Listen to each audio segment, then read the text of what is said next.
Hi friends, welcome back to Aneha వేదిక.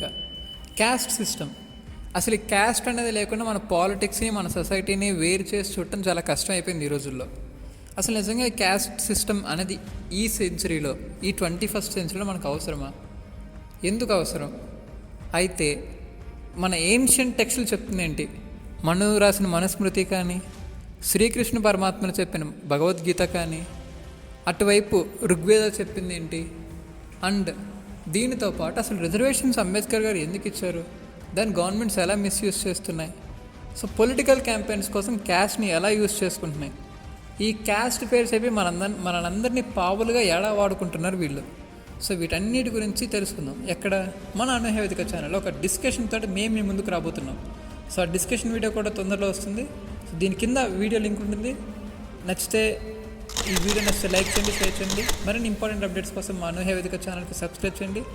ఈ discussion మీకు చాలా ఇంట్రెస్టింగ్గా, ఫర్ ష్యూర్ మీ అందరికీ ఒక ఆలోచింప చేసే విధంగా ఈ డిస్కషన్ ఉంటుంది. సో మా అనేహ వేదిక ఛానల్కి ట్యూన్ అయ్యండి. Stay tuned. Aneha Vedika. Thank you for watching.